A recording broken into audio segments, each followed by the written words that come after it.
You are now listening to On Air with Lewis Hunter. Hi there, welcome back to On Air with Lewis Hunter, where we go into the ins and outs of celebrities, professionals, and behind the scenes workers of your favorite movies and film. Join me as we go into their lives and find out what it's like to be one of them. Today, me and Adam are back. How are you doing, Adam? I'm grand. Yeah, that's good. Sound a lot better than what you did last Saturday. Oh, good lord. So you are now officially COVID free. Indeed, I am. I can actually breathe and step outside my door now. Yeah. How's that feel? It actually feels quite relieving to actually be able to smell and taste foods. You been Uh, up to much? aside from going on a few dates, Ooh, been sitting and eating Chinese's now that I can taste the salted chili ribs. as you should. That is the way to go. I mean, Chinese for me, I would either order salted chili chicken with fried rice and chips or honey chili Oh. chicken with fried rice and chips. Honey chili chicken is my favorite, like, but I can go for a bit of both, but I don't get ribs from a Chinese. Salted chili chicken's actually deadly as well, to be fair. But I like Yeah. any salted chili, anything's nice. That's very true. Now, me and you have now officially come back to tech after being off 5 weeks. 5 weeks too long. So we're getting close to our deadlines for our documentary we've been making. It's a bit stressful, isn't it? Yeah, especially with this one-on-one tomorrow with the coordinator, it's just that's where I think it's just going to go downhill. I wouldn't speak too bad on him. You never know who's listening, but yeah, no, it's just very stressful with deadlines and trying to get it done. Like I've got all my stuff sorted, right? Like I've literally finished everything. But yet I'm sure he's gonna have a heart attack about me not being in the country on Friday. Um, so I mean, We one of love it. our other tutor was happy enough, but you know, we know what the situation's like on the other side, but Yeah. we'll leave it at that. Yeah. So, as I brought up there, I will not be in the country on Friday, and that is because, well, I will be back by the time this recording is out. But for yous, I left the country on Wednesday morning, and I traveled to Edinburgh. Went to Edinburgh for 3 nights, I think. I'm not very good at maths. I left on Wednesday. I came back on Saturday morning, right? That's all I know. One of the days going to Glasgow, the other day going to the zoo, and another day just going around Edinburgh, mainly for photography. So I booked it and I booked off work. Now, whether I get my holiday pay, I don't know. They say if I get somebody to cover my shift, I will, and if I don't, then I won't. And I'm trying to get somebody to cover my shift, but it's proving difficult. But it's a good idea. So I bought a Canon EOS 1300D, so DSLR there, secondhand, £215, and I've been going about taking pictures, doing all that good stuff there, and basically, I was like literally at 11 o'clock at night on, I think it was Friday night. I was like, I'm running out of places in Belfast to take pictures, and then I seen a TikTok from this guy called Bigfoot McGroot. If you don't follow him on TikTok, you should, or on his Instagram. He does really good photography around What a Edinburgh. name. I know. And I seen his TikTok, and it was pictures he was taking in Edinburgh, and I was like, oh my god, I need to go to Edinburgh. So I booked a flight to Edinburgh, literally that night. And I rang my sister, and I was like, I'm coming to Edinburgh. And she was like, are you? I was like, yeah.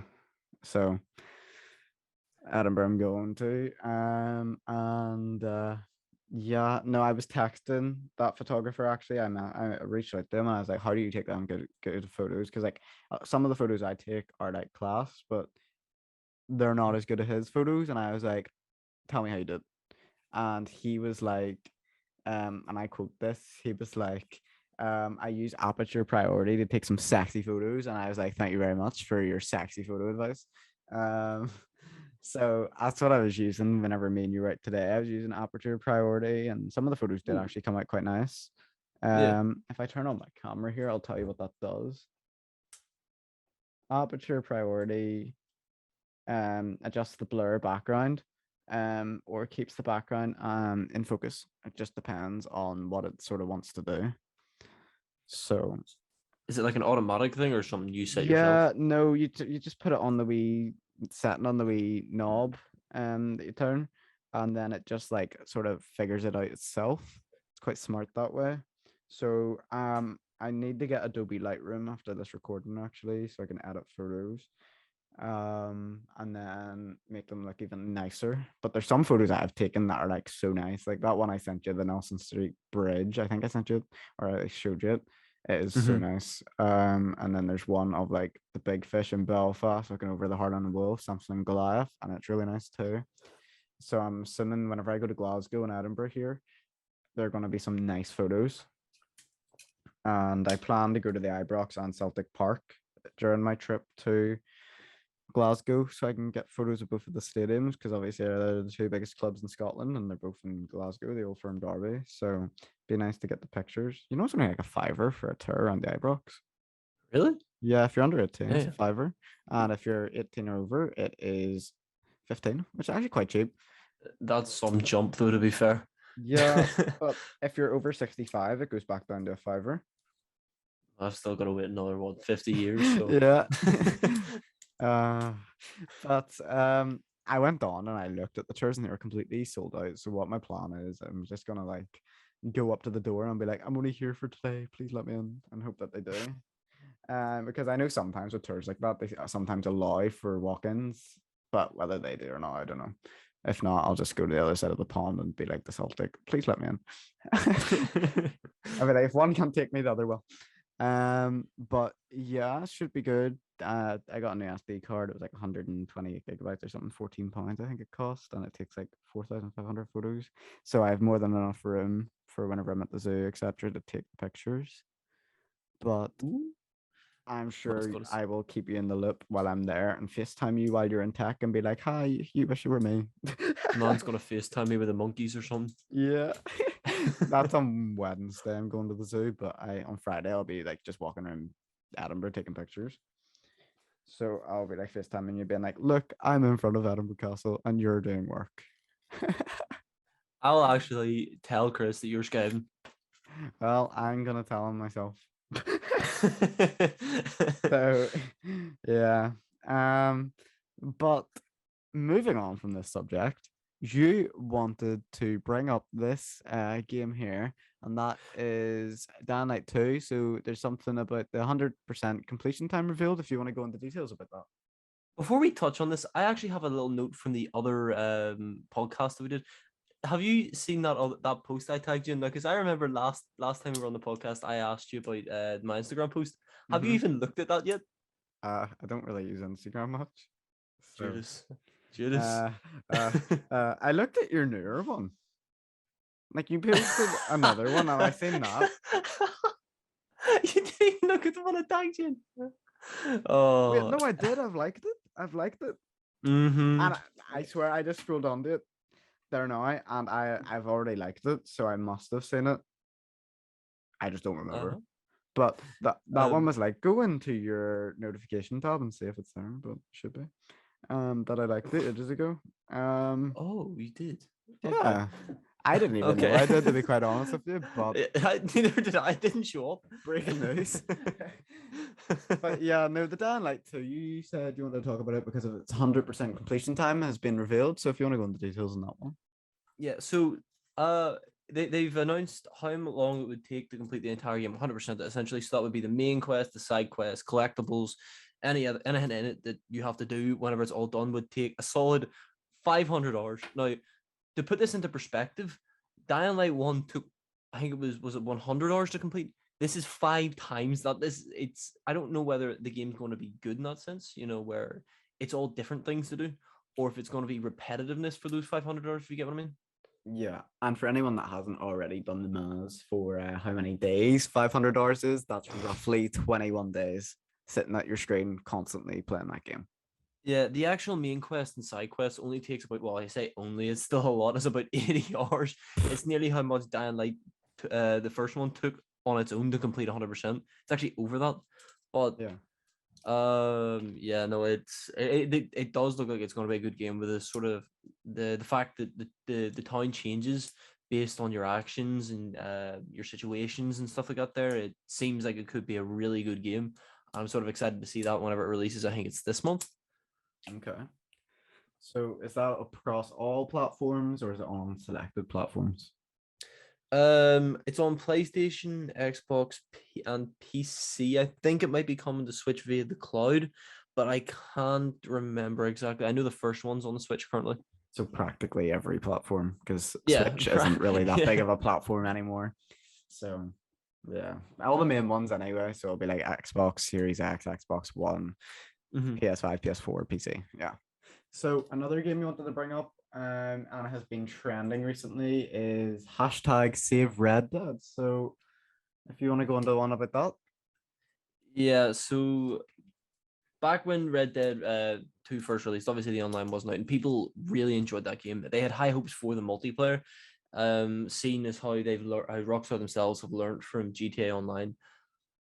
But Rockstar learned in the wrong way, and when Red Dead 2 released, it was the most barren game ever. Now, given Red Dead 1 was also barren, but it was back in its time, it was still an amazing game. Red Dead 2 now released with nothing in it, and Yeah. it's been, I think, a solid 3 years, I think, since the online released, and we have no content. Like, we have 5 roles that all cost gold bars, now 15 to 25 gold bars, which is an insane amount considering that one gold bar roughly takes about uh an hour, if even, to earn. So that's 15 hours for one role to 25 hours, Yeah. and that's just the rules. The clothing as well is terrible. The economy is just the worst thing ever. So people took to Twitter to sort of say that what Rockstar doing is just horrible. Mhm. And the Save Red Dead, some people voiced their opinions on what updates should be available. Like, one of the top updates I think that were wanted was oh, a lot of people want property. That's one of the ones I saw, was property. People want to own a house and stuff like that there and be able to tend to their camp. But Yeah. Rockstar see nothing of that, and instead see anything they can do to make money off people. Mm-hmm.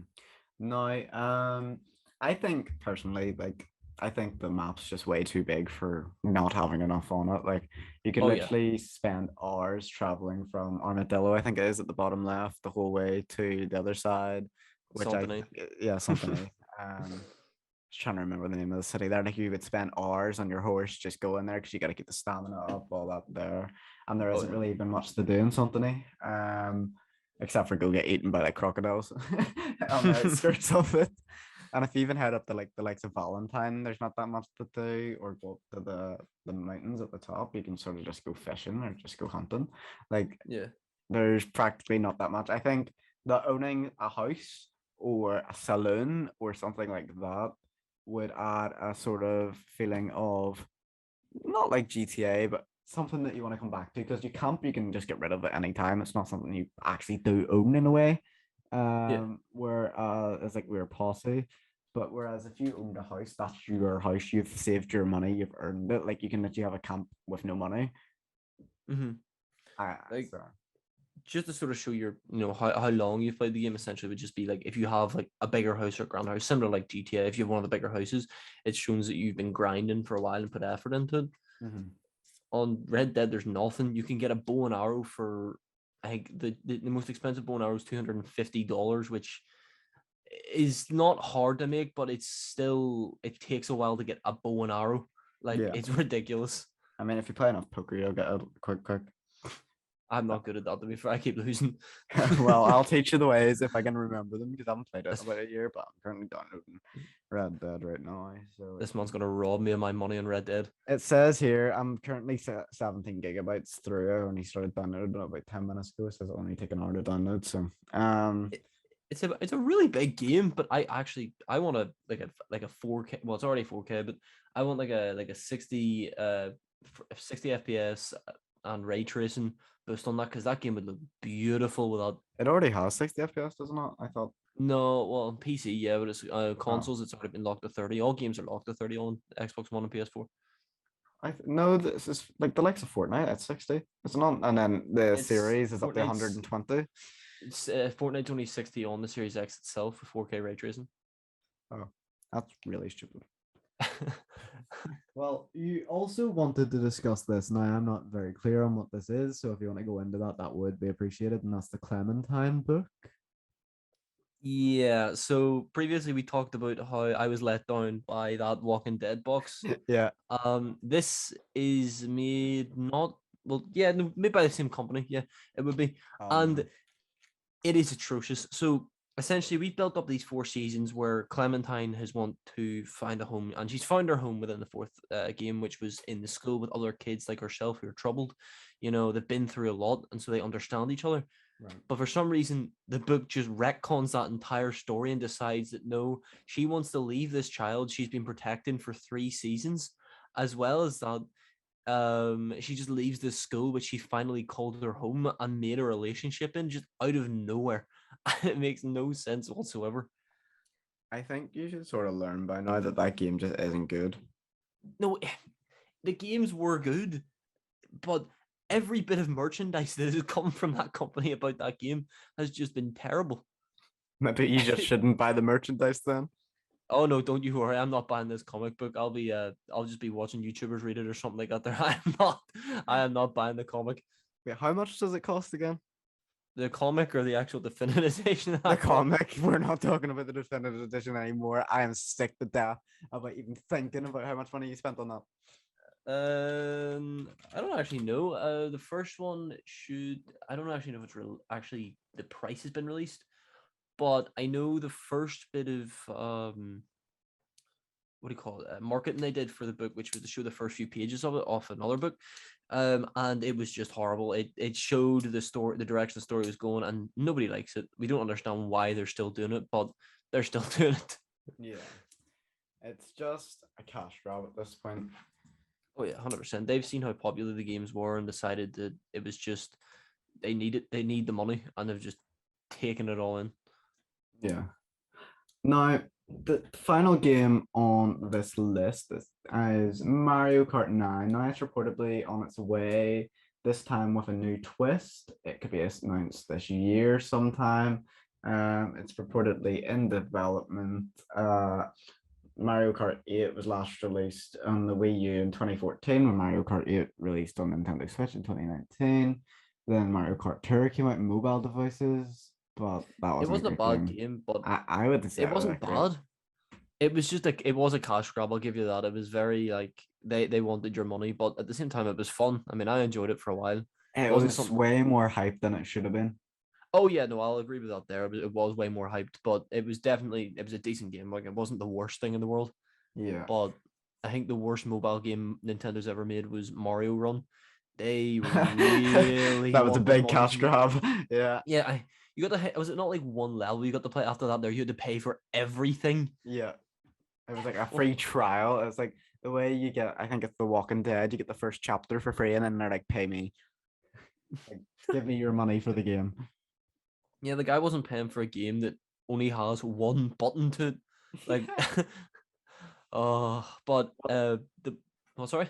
Mario Kart has been the best-selling game on Nintendo 3DS, with option of pack-in Wii Sports, Wii U, and Nintendo Switch, selling more than 100 million copies across the platforms. As for what the new twist of Mario Kart 9 could be, there was no further comment. In 2020, Nintendo released Mario Kart Live Home Circuit, which allowed the fans to race real-life Mario Kart toys in their living room. They also released Nintendo Lab for the Switch, which brought its own cardboard racing peripheral compatible with Mario Kart 8. Essentially just a VR mode. Yeah.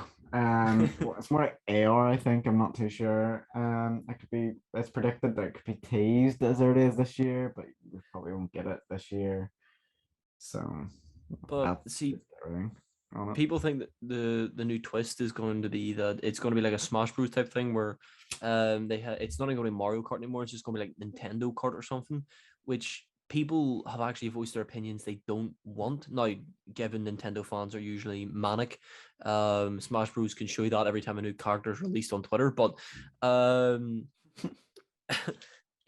Mario Kart, it could work. Like, but it's just Mario Kart's run dry at this point. But now that their Smash Bros sort of cash cow is done with, I think they're going to move on to more Mario Kart and just absolutely destroy it for money.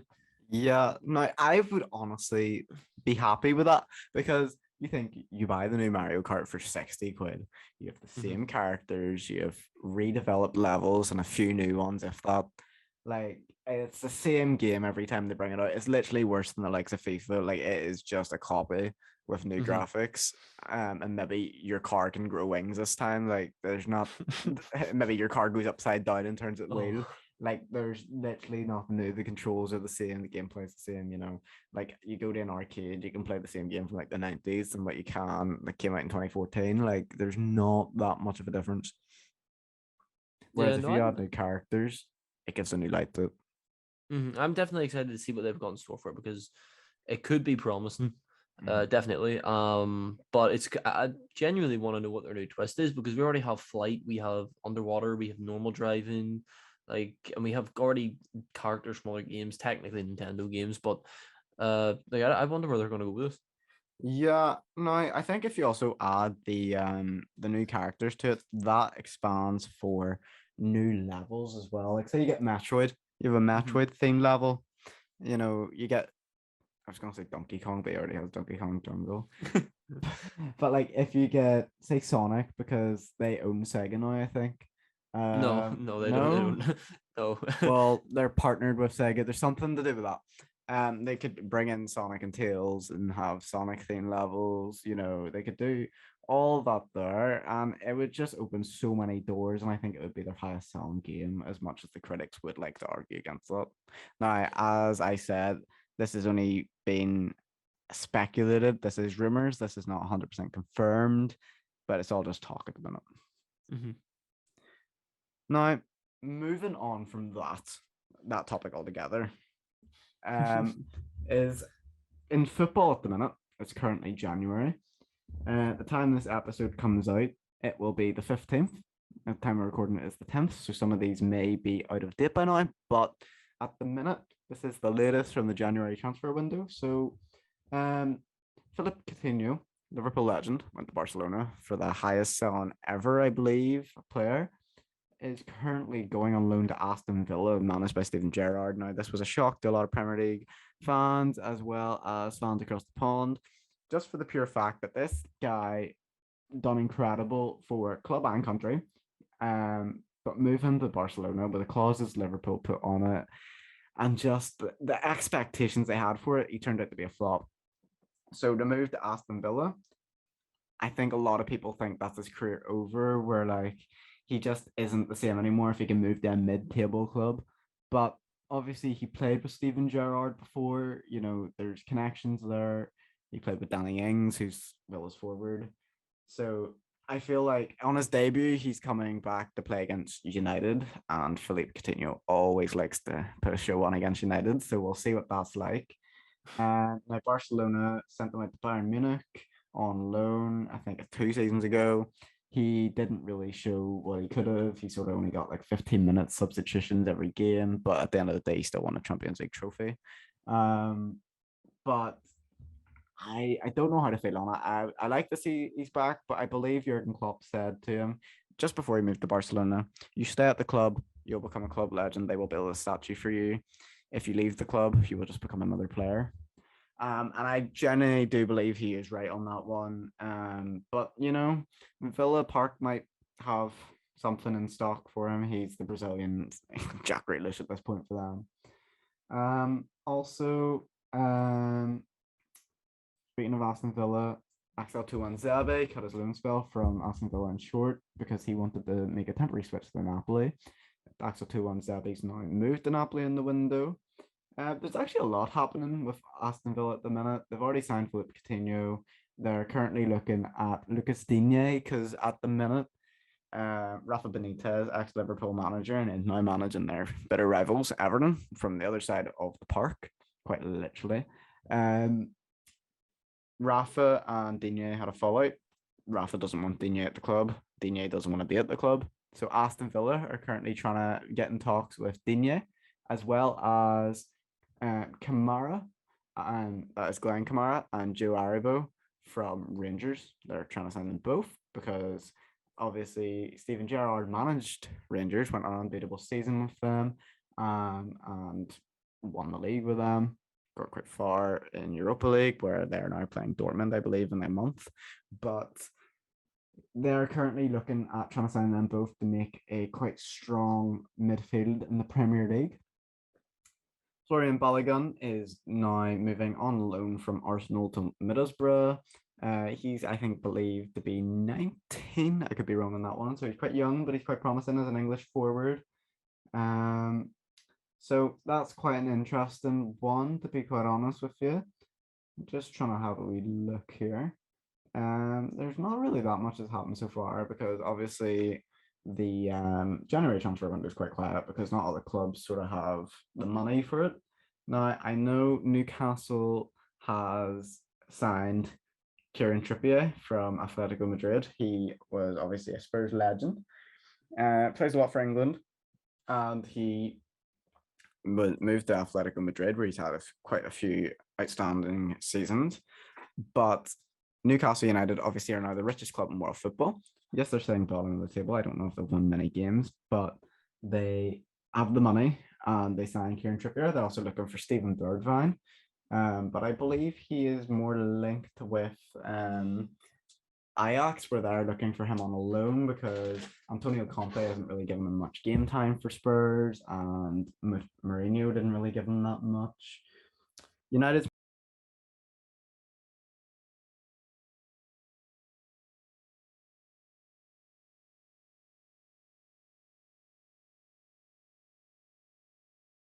his contract runs out in July.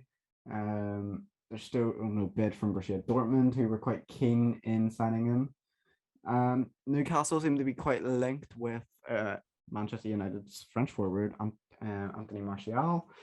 Previously, I believe it was Sevilla were trying to sign him, but at the minute, there was not anything happening. Newcastle are also trying to sign Divock Origi, Dominic Solanke, and Chris Wood as their three main targets. Barcelona signed Ferran Torres from Man City. He had only been there not that long. I think that was quite stupid of them to let him go because he was a very, very promising player. But the issue was that whenever they signed him, they couldn't register him because they are like broke. And the likes of Samuel Umtiti makes like 250 grand a week. It's absolutely ridiculous.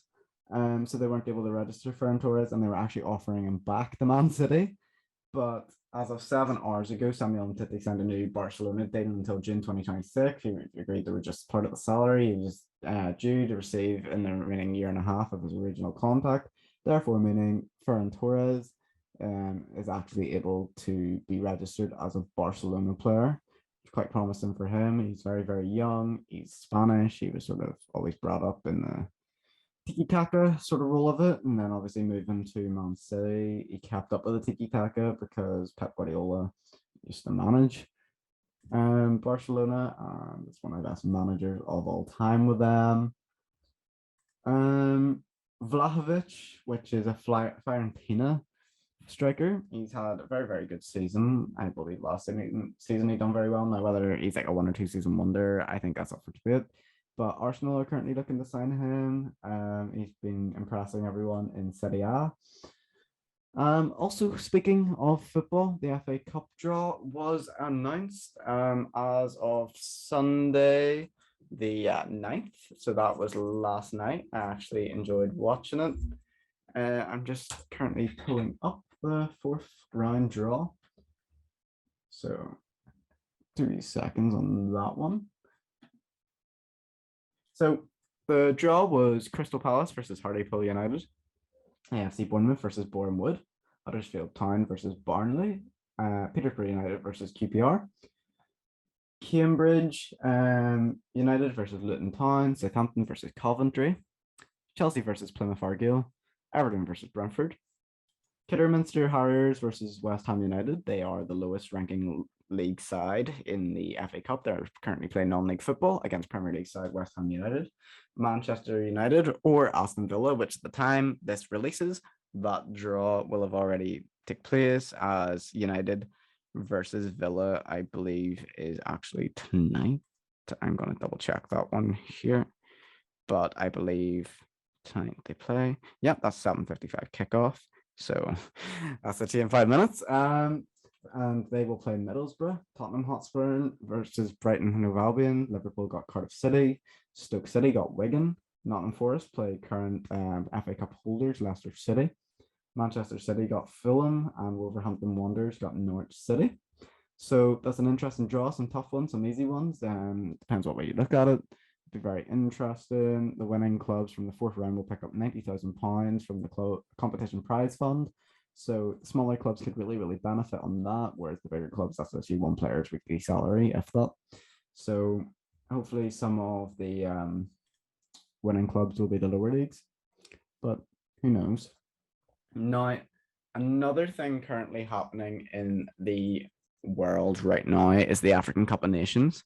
So this is like the African team's sort of version of the Euros, where all the countries in the continent sort of play each other to see who's the best team. So in Group A, you've got Cameroon, Cape Verde, Burkina Faso, and Ethiopia. Group B, you got Guinea, Senegal, Malawi, and Zimbabwe. Group C, you got Gabon, Morocco, Ghana, and Comoros. In Group D, you've got Egypt, Guinea-Bissau, Nigeria, and Sudan. Group E, you've got Algeria, Equatorial Guinea, Ivory Coast, and Sierra Leone. And in Group F, you've got Gambia, Mali, Mauritania, I pure butchered that name, and Tunisia. So they are currently have all played one game each, with the last game being played at the time recording is Gabon versus Comoros.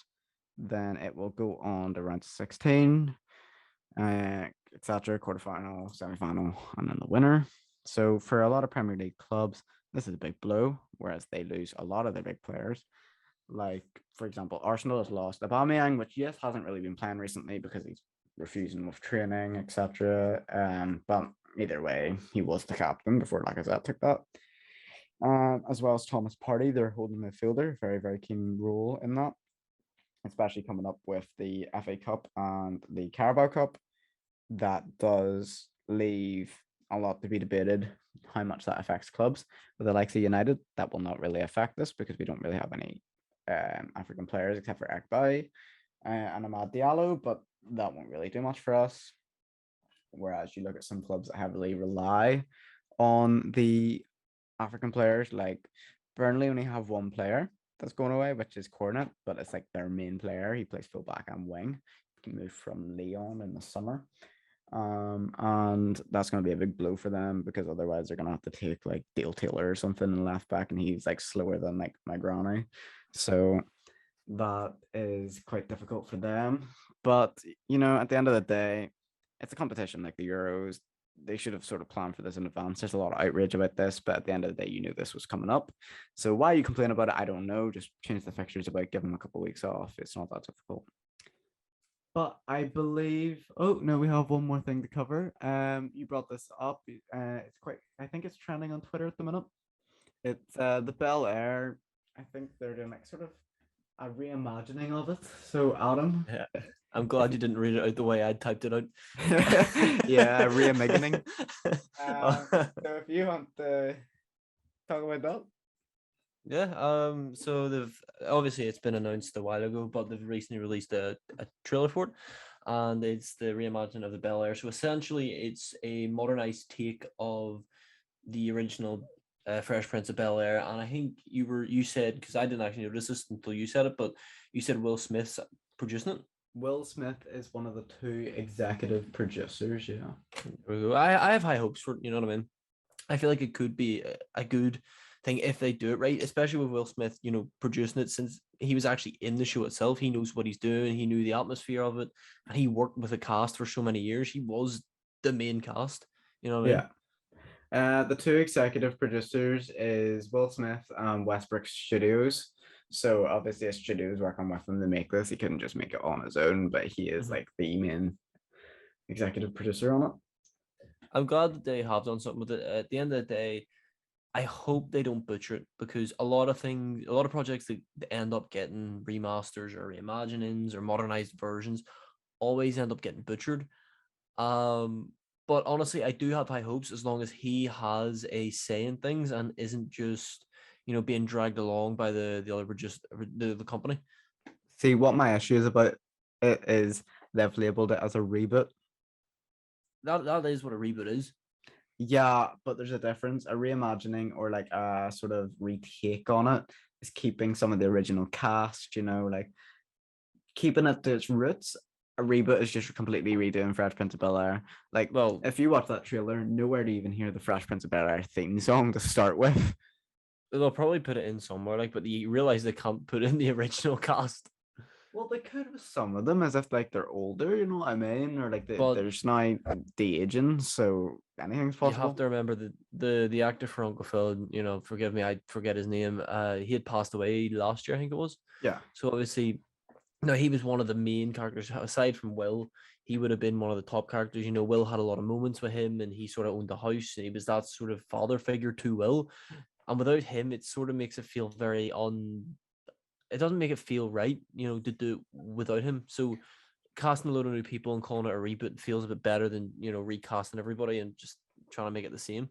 You basically took the words that I feel a lot of us are thinking. It doesn't feel the same Yeah. because it's not But the original cast. I feel it may not feel the same, but it still could be good. I'm not sitting here praising it because again, like I've said, it could just be absolutely terrible. But they do have what am I looking for? What's the word? They have the chance to do something great, and I'm hoping they just do. Yeah, no, I think that's everything covered for today. This may be a shorter episode than normal, but next week we will be joined by Chris Carr. He organizes and produces, make sure everything's running right. He is the lead one in UK and Europe for tribute artists. So make sure to come back next Saturday to find out what it's like to be. Now, thank you for joining me once again, Adam, for the second week in a row now. Thank you I'm for sure having me. you're getting fed up with this, having weeks and weeks in a row. So we will give you a break for next week. So Thank you. thank you all very much for listening, and we will see you next week.